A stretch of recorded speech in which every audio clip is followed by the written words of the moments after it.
Hello friends, and welcome to the Hanged Man in the Moon's Tarot and Oracle deck series. This is going to be my second, count them, second unboxing and walkthrough of another Korean deck, the beautiful Korean Tarot. And this is actually a tarot deck. So, if you're interested, stay tuned.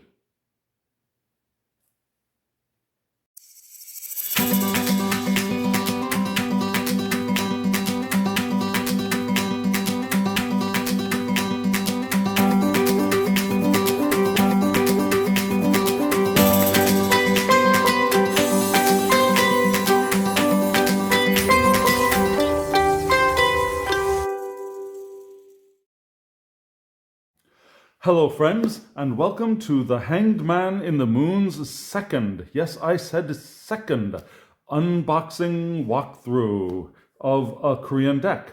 My first one was an unboxing of a Korean oracle deck. This is actually a tarot, yeah? Interesting thing to note when buying decks from Korea, actually produced in Korea, you need to be careful of the word tarot, because in Korea, it seems to me from the few decks that I've seen that things labeled tarot are not always tarot. They're often an oracle deck, not following a standard tarot system. This, however, does look like a standard tarot deck. So let's look at the box. You can see it's called Beautiful Korea Tarot card. In Korean and English, the same title, not translated. This says 뷰티플코리아 타로카드. Yeah, so Beautiful Korea Tarot card.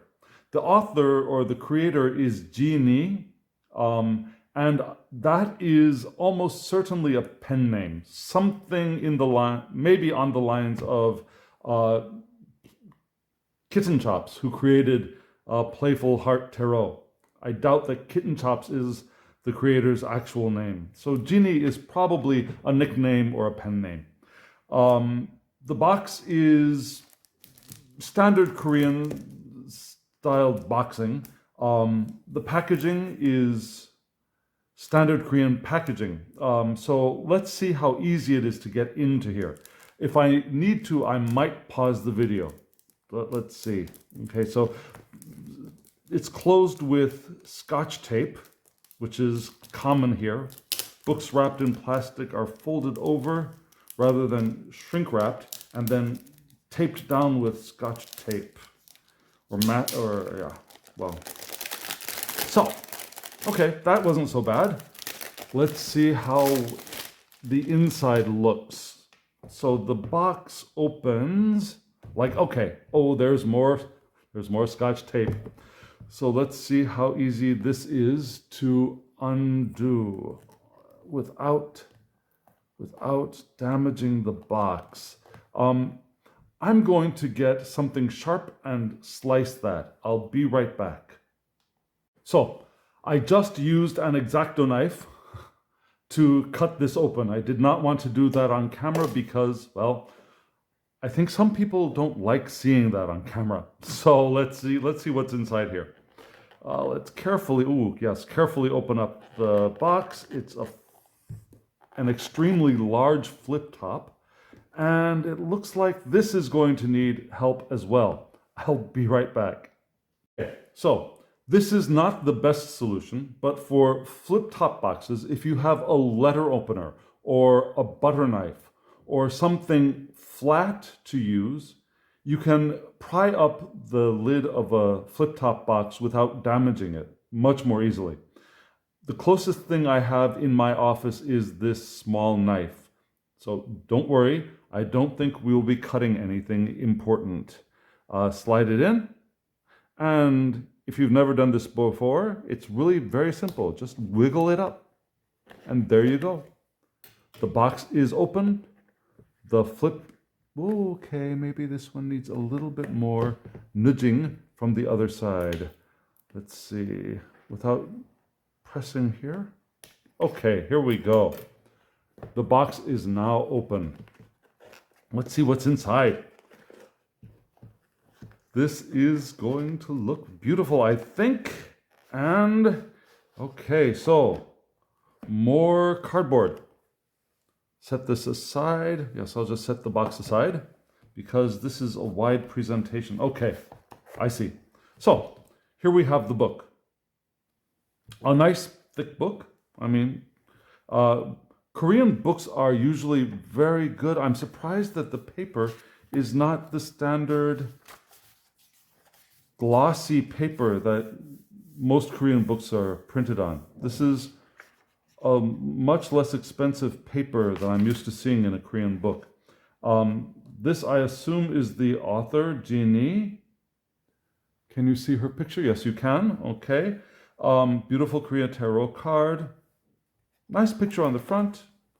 Beautiful picture of a traditional Korean dancer on the back with folk arts. Here you can see games. This looks like a form maybe of taekyon. This does not look, this isn't going to be taekwondo. This is a folk music band called Samunnori. And I'm not sure what this is, but yes, traditional Korean artwork on the back. So the front, back to the front. Let's see when it's published. Publishing dates are in the back in Korea, and it was published in 2009. Okay, and it references Arthur Edward Waite, and Arthur Rosengarten. I'm not sure why. Ellen Winter. A lot of references here. Rachel Pollack. That's interesting. Okay, so not only the original RWS, Rider-Waite-Smith references, but also they reference more modern writers, authors. That's good. So unfortunately, the book is not in English, you can see. Everything is, the titles are in English. The titles are in English, but the text is not. Here you have a chart of the major arcana. And so for the major arcana, if you read Korean, you can see there's a small black and white image of the card and good description. Meanings, looks like it has reverse meanings, extra points, for example, earth suit, element. So this is actually a good book for beginners, I think. It has good information. Let's look at the minors. So this is more majors, majors, majors, majors, majors, and the minors. So the minors, there are 4 cards per page. And much more simplified text, including, okay, so the page of rods for wands, page young man, sure. Knight is actually knight, yes. Yewang queen and Wang king. So yes, the nice information for the minors, but most of the book is dedicated to the majors. Okay, so let's get into the cards. Unfortunately, the cards and the book size are different, and the cards are split into 2 sections, which I honestly do not like, because usually when they're separated like this, there will be a slight difference in curvature, in bend to the cards, and it looks like there is some bend to these cards right now. Each of them are wrapped in plastic Korean style, so there should be, yes, instead of masking tape, there's a flap here, which you can pull up to get to the cards. So these are the backs. These are also the backs.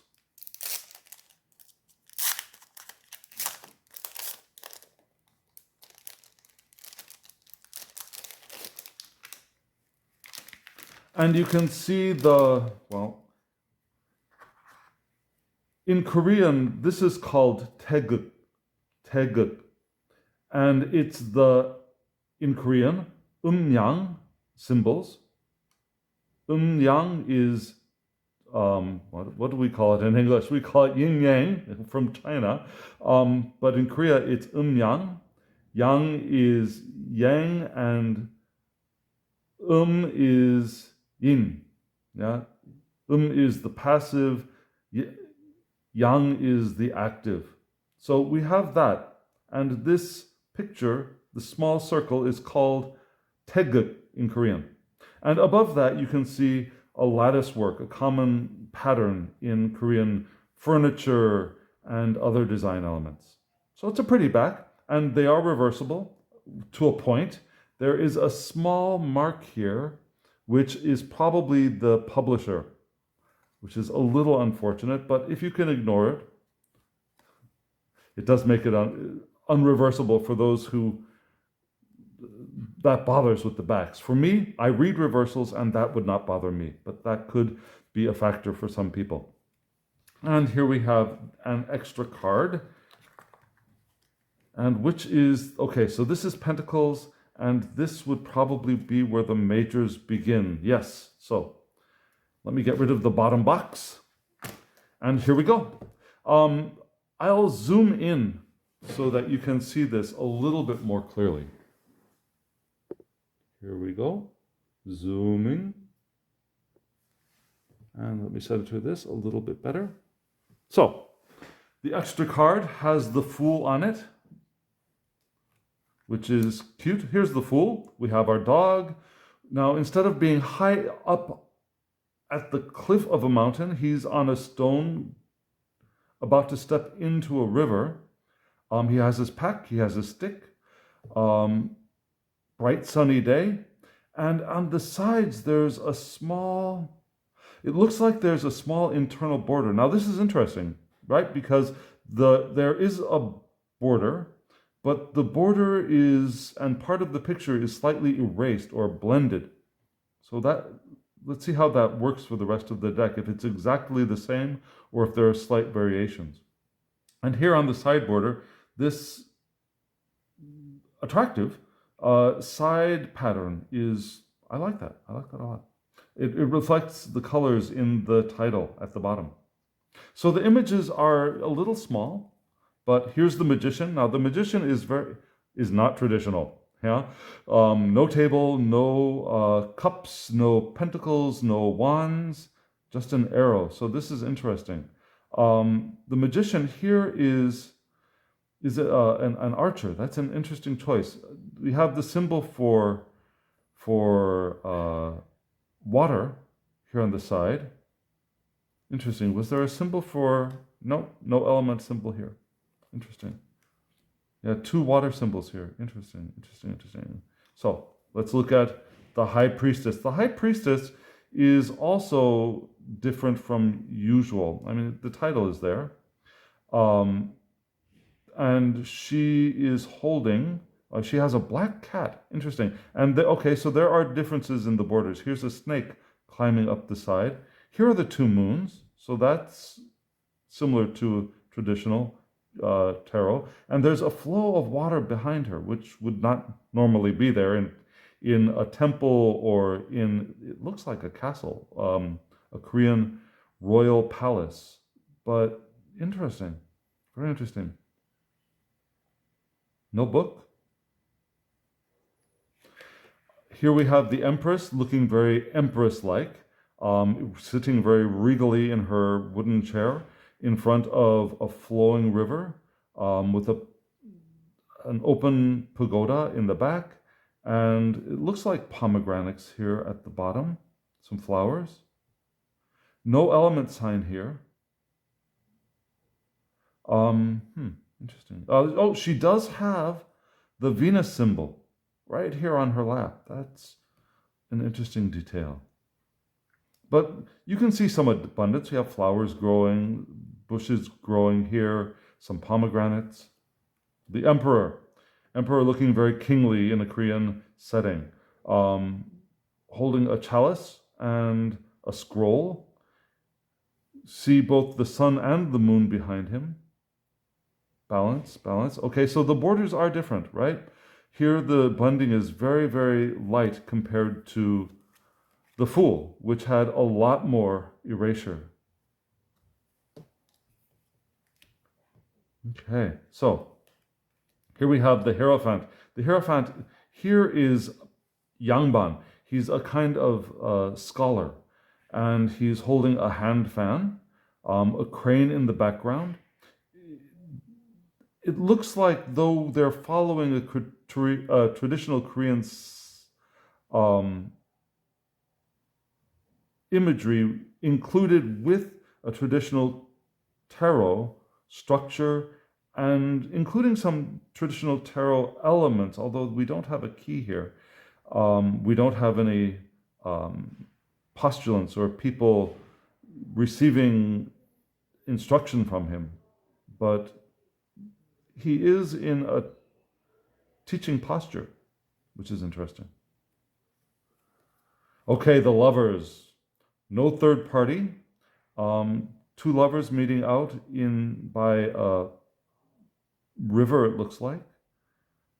Traditional upper middle class, lower royalty garb. Small symbol here.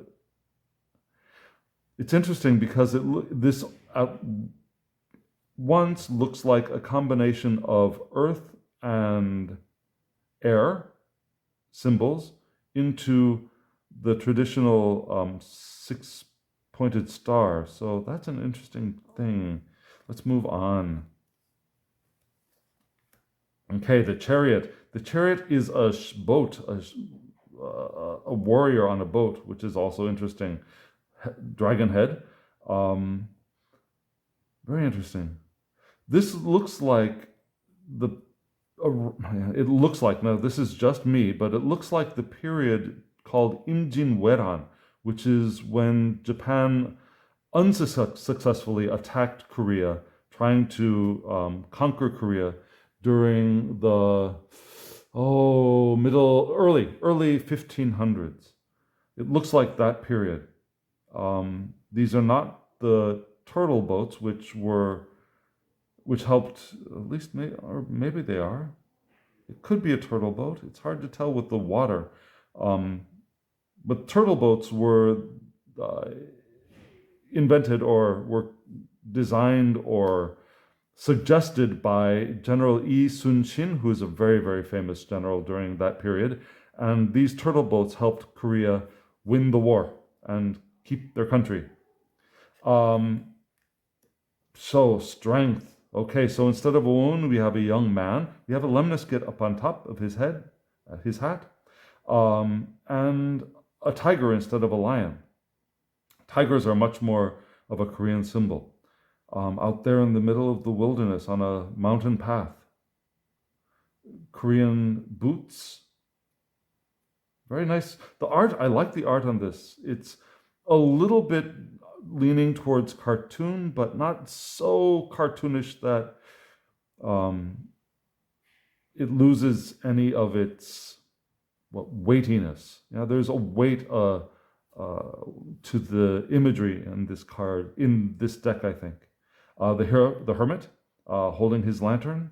He's got a book and a moth, perhaps, or a butterfly, which is interesting. Notice he's barefoot in the snowy path. That's very interesting as well. Traditional Korean coat, long coat, which would be worn over traditional Korean clothes. A lot of water flowing. No moon, but a very starry sky.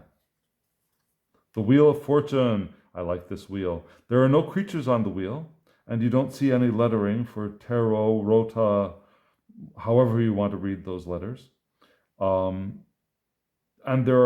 But you do notice that there are seasons here: winter, fall. One of these is spring, and one of them is summer. I would guess that this is spring and this is summer. Yeah. So you do have 4 elements rather than the 4 creatures. one other thing to note that is interesting with speaking of elements. In Eastern Asia, we have 5 elements. We have air, water, and fire. Those 3 are the same. But instead of air, I'm sorry, no, ooh, I'm wrong. Dashi, let me say that again. In Korea and East Asia, we have fire, water, and earth. Fire, water, and earth only. Instead of air, we have metal, and we have wood or tree. So the 5 elements for East Asia are hwa, mok, gum, hwa, mok, su, mok, gum, to. Let me say that again. Yeah? The elements are hwa, fire, su, water, mok, tree, wood, gum, metal, to, earth, in that order. And usually the metal is in the center of the pattern. When they're drawn in a circle, gum would be the center, metal would be the center, and the other 4 elements would be around the side. So it's interesting that even though a lot of traditional Korean elements are in the system, still they retained the 4-element Taro idea. Here we have justice in position number 11, standard Rider-Waite system position. Here are very, very small scales, and the sun shining behind. There's no screen, but there is a traditional building in the court. He's standing out in the courtyard. Again, a man instead of a woman, and he's carrying a sword, which is pointing down instead of up. The lone man instead of the hanged man. Interesting. In Korean, he's the hanged man. In English, he's the lone man. Don't ask me why. Anyways, you can see he's not tied up here. He's clearly here of his own accord, at least to some extent. We don't know whether his hands are tied behind him in the back, but it looks to me like he's really here of his own accord. We have a raven, we have a cobweb here, spider. You can see water flowing beneath him. A very calm and very watery card, isn't it? Okay, here we have death. And this is a death image in Korea.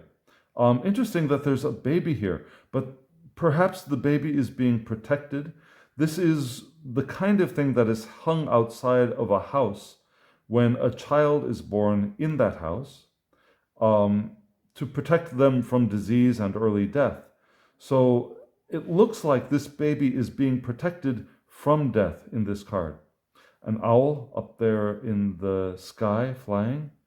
Very interesting. And red is also not a mourning color, but a death color as well in Korea. It can be happiness, good fortune, and it can also be a death color. Here we have Temperance, which is a tightrope walker. Very interesting, needing balance. Temperance we usually think of as combining 2 elements. And it's interesting that instead of combining, this focuses more on balancing. 2 cliffs over probably a stream or a river. Another very sunny card. These are all very sunny cards in the majors, aren't they? The devil. So, dokgebi. Have you heard of dokgebi? It's a famous, or popular, I should say, Korean TV series. Internationally famous. And dokgebi was originally a general who fought in China. And in China, dokgebi is an evil demon. In Korea, dokgebi is a playful trickster and sometimes helps protect people. So interesting that the dokkebi is here for the devil. You can see two people tied up to a ring being held by dokkebi, by the creature, large club, and there's somebody way there in the back, and it looks like a fox to me. I need to look more carefully. And lightning. Let's see if that lightning is reflected in the. Oh, look! Here's some money. This is the way money was carried traditionally. There was a hole in the center of the money, and there's a rope that would go through to tie your coins up. So let's see. Here we go. Okay, lightning. Here's the lightning for the tower. And the tower is a gate, a traditional Korean gate, like the entrance to a city or the entrance to a large palace kind of gate. So instead of a pagoda, which is something that I somewhat expected, we have a gate here. Bungwe, the tower. And there's a person standing there. Nobody's falling off, but there's a person standing there. Interesting. And it looks like a stone dragon, maybe a lion, but perhaps a dragon. But the pavement's also cracked. That's an interesting addition. Okay, so the star. She's gorgeous, isn't she? Her summer frock going into the water. Instead of holding cups or vessels in her hands, she's holding water in her hand and returning it to the flow of the river. This looks like irises to me. Maybe orchids, but they look like irises to me. And a very small building way off there in the back, and some stars. But she looks happier than most star cards. A lot of star cards look relaxed, but she looks like she's having a lot of fun to me. And here we go with the moon. Now the moon looks like she's not having fun. She looks wiped out. She looks exhausted. Hand into the water. She's up there on shore. One wolf howling and a butterfly or a moth flying. The moon, beautiful moon. The reflection on the sea. So this looks like ocean water and this looks like river water. Interesting, very interesting. And some flowers there on the side. Okay, so let's move on to the sun card. 2 children, 1 boy, 1 girl. Traditional Korean garb. Now this, in my last video, I mentioned briefly. At the entrance to villages, there are these pillars with ducks, and these ducks always face the direction of the Baikal Lake, which is southwest of Russia, which is where people believe at least one portion of the Korean people migrated from down to the Korean peninsula. So these ducks point back to where they came from. At least traditionally, that's the belief. And we have a fire symbol here on the sun. And I don't know what these symbols mean. I'd need to read them. I'm not up on my Hanja, which is the Korean version of what used to be used in China. Chinese writing system has been modified, and a lot of characters have been dropped out of the modern Chinese writing system. And Korea preserves almost all of the characters that had been eliminated by China. So this is the Sino-Korean character symbols here, and I don't read them very well. So I couldn't tell you what they mean offhand. I'd need to look at them in the book. But yeah, sun card. They've got the wall, a traditional Korean wall for a home, a wealthy home. And it's interesting, the colors here. The colors reflect a little bit that the colors of a child's sleeve, the garment sleeve of a child. So that's interesting. I'd need to see why they chose that for this. Okay, instead of justice, we have karma, which is interesting. So we have a god or a spirit here sitting in judgment of souls who looks like have crossed over into the afterlife. And this looks like a life review kind of thing. Life review is part of the Korean traditional belief system. So here it looks like people who have just died are receiving comfort. Here they go for a life review and then judgment. And you can see two colors, sun and moon perhaps, but not necessarily. Okay, interesting. A baby in a cradle. Oh, I wonder if that's a dead baby. Okay, so here we go to the world. We are the world. And this is the picture from the back of the box. A woman dancing, we have that idea. A spiral with traditional Korean culture going around it. Mugunghwa, the lily of the valley, is the symbolic flower for the country of Korea. Lovely card. But we don't have the four creatures around. Oh, look, I didn't notice that the first time. This is the world. Yeah, there's Africa, there's India, there's Japan. Korea is interestingly hidden here. Yeah, this is Europe. So let's see. This is Africa. It looks like this is probably Australia down here. And you can see traditional calligraphied paper, which is often used in screens in Korea. Screens for inside the home would be covered with with Korean paper called hanji, and either this kind of calligraphy or artwork in, again, wealthy homes. So here we go into our minor suits.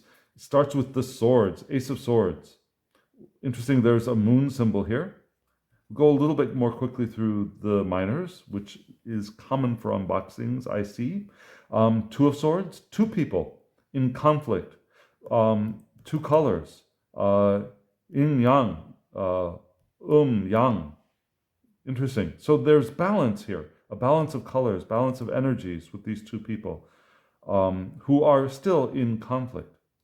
It reminds me a little bit of the Deviant Moon, Two of Swords. I mean, in that there are two conflicting sides.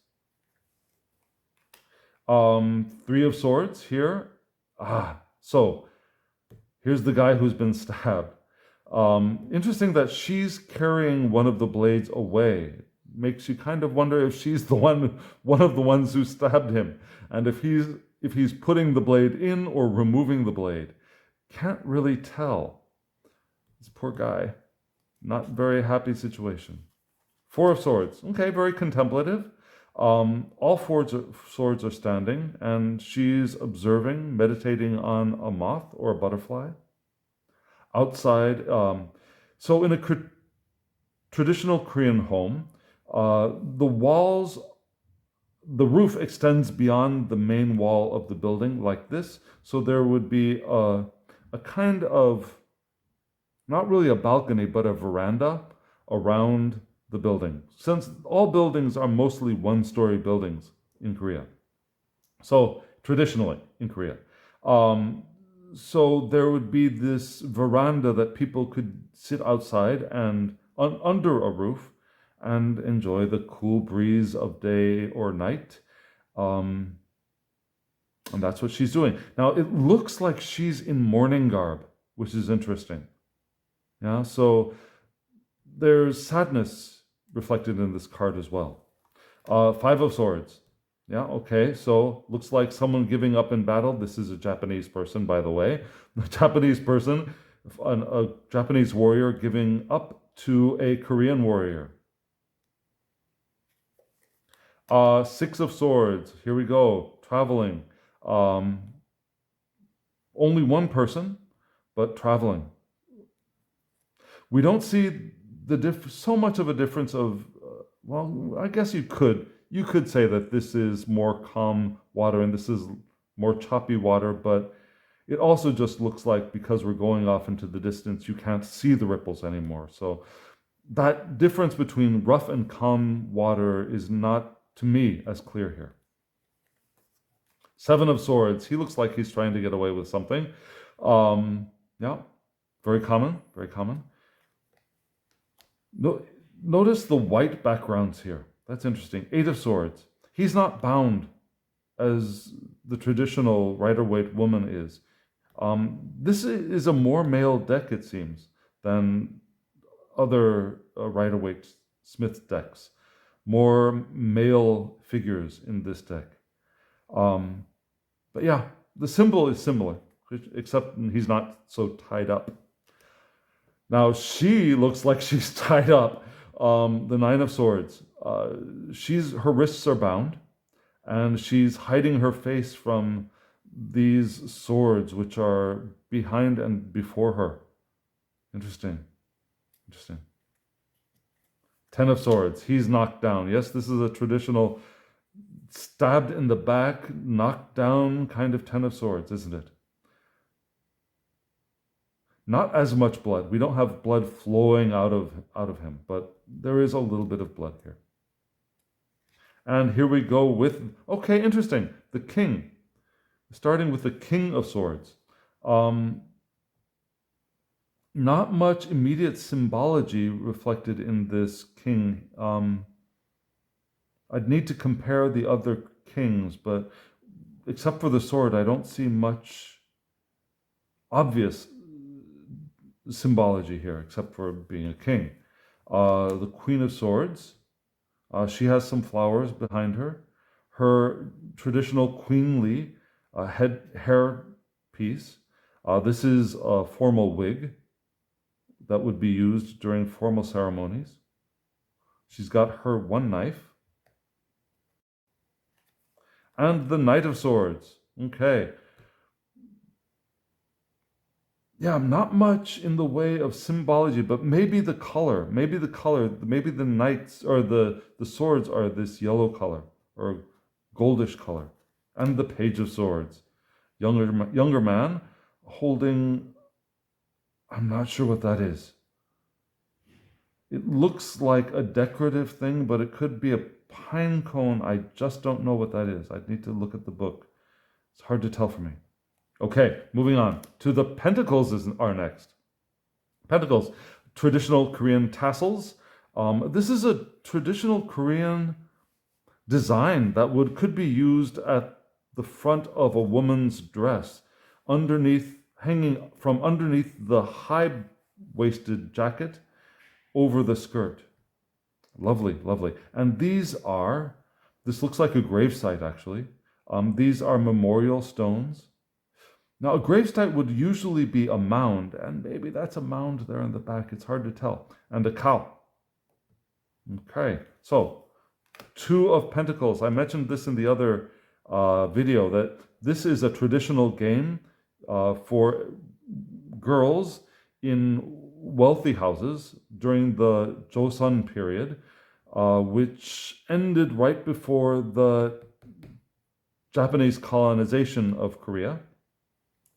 The reason that this was a popular game was these girls were not allowed outside of the home area without being extremely covered up, without being almost covered to invisibility. So for these girls to actually see the outside world, they would take turns jumping on this to look over the wall.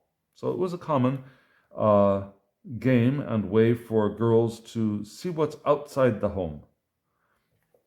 So you also have, I guess, a little bit of that balance thing going on here in the Two of Pentacles.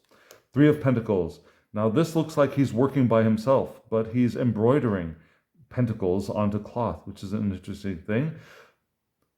If there were more of these, this would remind me more of the Eight of Pentacles, right? But this is the Three of Pentacles. Not so much collaborative here. Four of Pentacles, he looks a little bit greedy. A jade ring on his finger, and he is, yes, okay, so Pentacles. It looks like the clothes for Pentacles are mainly green.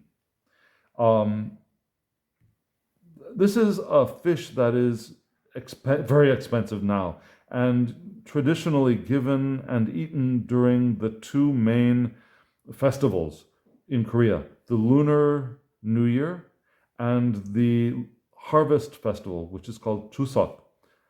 These are eaten, and I have a mosquito here. It's almost December, and I've got a mosquito in my room. He's gone away, but interesting, isn't that? So let's look at the next card. Five of Pentacles. Yep, they don't look very well off, do they? They look like they've hit hard times. Behind them, there are discs or coins on the tree, but they don't see them. Maybe they'll turn around and be able to see the wealth that is there for them. But right now, they are plunged in their defeat and their feeling of misery. And yeah, okay, so moving on. Okay, so let me look at, okay, so just a slight comparison. Not only are the clothes colors different, yeah, clothes for the swords, clothes for the pentacles, kind of goldish, greenish, but also the borders are a different color, yeah, the gold color border, green colored border. So green is the color for pentacles here. And Six of Pentacles, it looks like she's giving out coins to somebody who is, this looks receptive, but these hands could be giving. I mean, you could read it the other way. She is definitely a woman of wealth. You could tell by her headdress, her wig. These decorations were limited in the later Chosun period. Women were not allowed to wear too much in their hair to be too ostentatious, but this amount was considered appropriate for a wealthy woman. Okay, Seven of Pentacles. Here we have seven pentacles growing on vines, something like pumpkins might. Here are some gourds at the bottom. So this guy looks like he's just about ready to go harvesting, doesn't he? The clothes here look like the color for the swords, which is interesting because here he is carrying a cutting implement. That's an interesting thing. I wonder if that is explained in the book. Okay, back to the green clothes and the Eight of Pentacles. He's making kites. These are kites, Korean kites with pentacles on them, various designs. I don't know if the book will describe any meaning to these designs, but he's sewing this hanji. Hanji is Korean traditional paper, which is one of the earliest papers in at least Asia. I'm not sure how it would compare to, for example, papyrus, but this is more of a paper-like material than papyrus was. So this is closer to a paper made out of remi. Okay, so Nine of Pentacles. Okay, yeah, there are 9 pentacles here. Good. She looks like she's enjoying her wealth. Like I said, the holes in the coins would allow a string to go through them so that you can hold them together. She's a woman of means, clearly. She doesn't have her bird. She's not out in the garden, but she's got her money. Okay, and the Ten of Pentacles.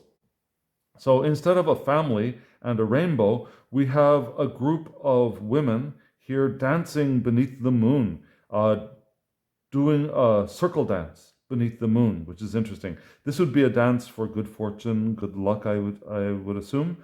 But yeah, instead of a family, we've got a group of women dancing in the moonlight. King of Pentacles. Okay, bareheaded king. More comfortable king, less formal looking king. More in his own time, holding his pentacle in the green robes. Queen of Pentacles. Now she's formal. Interesting that she looks to be in a much more formal position than the king, but flowers behind her. Where's the knight? Okay, it's a little bit out of order. Here's the Knight of Pentacles, holding on to his little pentacle very, very firmly. This is mine, it looks like he's saying. And the Page of Pentacles, a little less clutchy, a little less grabby of his pentacle. He looks like he's almost ready to fling it like a frisbee, but yeah, he looks like he's looking off in the distance with interest. What's out there? What can I learn? What can I discover? What can I do with this coin? Okay, rods. Here we have wands and maroon, dark red maroon color. Sunny day, butterfly, some wheat growing. Interesting. And this is one of the things that would be outside of a village, at the village entrance, guarding the village from evil entering. Okay, Two of Rods. This looks a little bit like another balancing temperance kind of card. Interesting. Traditional mask that would be used at performance, perhaps at an outdoor market. Performers at outdoor markets were, well, I don't know how common, but somewhat common in traditional Korean culture. And this mask would be worn to do a mask dance, one of the masks. Okay, Four of Rods. This is yutnori, and these rods would be thrown, and whether they land right side up or upside down would determine the number of points you get, and then you would move these stones around this board, and the first one to get to the end of the path of the board here at the center would win. And this is usually played during the Lunar New Year festival, but it's also played at other times. Okay, Five of Rods. This looks like a family, and this looks like a family in conflict. Mama and Daddy don't look like they're getting along very well, and the kids don't look very happy either. Very interesting, very interesting. He's dressed for travel. He looks like he's dressed for going out or going somewhere. So that's interesting why they chose this. Are they trying to keep him from going out, and he's trying to get out of the house? Interesting. Young boy, young girl's traditional clothes. Okay, Three of Rods. This is what traditional ironing used to look like. Now, after you wash the clothes, you'd iron them by beating on them on a stone block with wooden mallets. Dung, dung, dung, dung, dung, dung, like this. So it's interesting that that's the choice for the Three of Rods. Ironing. Interesting. Still the red clothes. And he's got some red clothes, though they're hidden. He looks very victorious. A laurel wreath around his neck. Six of Rods, Six of Wands. I don't see anybody else there celebrating his return, but he looks very victorious. Seven of Rods. Here we go. Seven of Rods. He's got that shield looks like it's on fire, doesn't it? Seven of Rods. He's beating back somebody or something that is out of the frame. Yeah, but a very, very fiery Seven of Wands. Interesting. And the Eight of Rods. Here we go. These brooms are flying off into the sky. Interesting choice. I wonder why they decided to use brooms like that. Birds also flying. Interesting. This is not a traditional witch image in Korea. I mean, from a Westerner's point of view, used to seeing witches flying on brooms, you'd think that, oh, maybe she's about to hop on the broom and fly away, but that's not a traditional Korean thing. I wonder if that's some kind of a fusion image. I don't know. Nine of Rods. Okay, so here we have another fire. One of the rods is on fire. You can see the barricade behind her. Yeah, interesting. She looks like she's been knocked down a little bit, but she's ready to get right back up. Okay, and here we go with the King of Rods. He's got his rod with leaves sprouting out, new growth. Okay, again, this is out of order. Why didn't I notice that? The 10 of rods. He looks like he's pretty worn down, doesn't he? He's very burdened. Now, this is a traditional frame for carrying wood in traditional Korean society. People would go out to the woods with the frame, load this frame up with wood, and carry it back. So, traditional Korean image. Again, the king. Here's the queen of rods. Okay.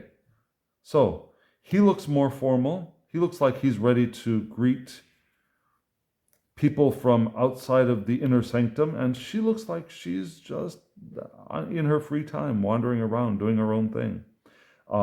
As much as queens would be wandering about and doing their own thing.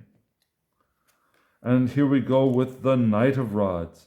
The Knight of Rods. Yes. Older, he looks a little bit older than some of the other knights, but he's ready for battle. He's all bound up. And here we go with the Page of Rods, a younger looking page to me. Scroll in his hand. Yeah. Not much to say there. So, Ace of Cups. Here we go with the cups. Ace of Cups, we have water flowing. Now, this is a cooking implement. The larger one would be used for cooking large portions of rice, and this would be used for steaming things like maybe soups or stews or maybe small portions of dessert kind of rices, something called yakbap, which we Westerners would think of as a kind of dessert rice, but also used as regular food, especially for people who might be sick, a restorative kind of rice. Anyways, there's no rice here. So what we have is water flowing out of this cooking vessel and lotuses. Two of Cups. Okay, yeah. Couple. They look like they're a couple sharing a cup of probably rice wine. And the Three of Cups. Here we go with three different people. We've got one boy, two girls. Interesting. Showing differences. They each have their own special qualities that they're adding to this group, to this celebration. It looks like a celebration. Grapes and an apple. And interesting that she's not holding her cup. She's holding the fruit. Very interesting. I wonder why she's not drinking. Perhaps because traditionally maybe she is not allowed to drink in front of him. That could also be it. Four of Cups. Okay, we have water pouring from above. He looks like he's either tired or perhaps even sick. Yeah, he might be sick and she might be here taking care of him. She's adding water to his bowl. Interesting. Five of Cups. Okay, so we have one cup still standing, three flying off the table. It looks like he's actually knocking them off. And here she comes with an extra one behind, but still, he's not very happy. He's not happy with his empty bowls of rice wine. Okay, Six of Cups. So, yeah, okay, swinging. You got that sense of nostalgia of childhood games here, they're not young children, but wearing the clothes of childhood. Here we have the Seven of Cups. Okay, so here we have seven maids offering wine to, looks like a king, perhaps. She looks like she might be a medicinal palace or court nurse or a female doctor. There were female doctors in traditional Korean society. They were not of as high rank as male doctors, but see, they're called medicine people. Rather than doctor nurse, they were called medicine people and a female medicine person. So it looks like she's offering probably medicinal wine to the king, and the cups are being passed from one palace servant to another, to her, to the king. 8 of Cups. Okay, so 8 of Cups. Interesting that he's not just walking away, he's taking 4 cups along with him. So it looks like the path, instead of going off to the back, is going forward towards us this time. And it looks like he's leaving them behind. Interesting. Not as gloomy, is it? Not as gloomy as our normal 5 and 8 of Cups usually are. Okay, 9 of Cups. This is a brass pot for cooking and keeping a specific traditional dish warm. Yeah? There are different kinds of meat and mushrooms and vegetables here, sliced beautifully, laid in a broth, and underneath there would be hot coals to keep this warm and to cook them. So this is called, I forget the name of it, but this is a very traditional Korean dish for wealthy people. And these are probably rice wine bowls as well.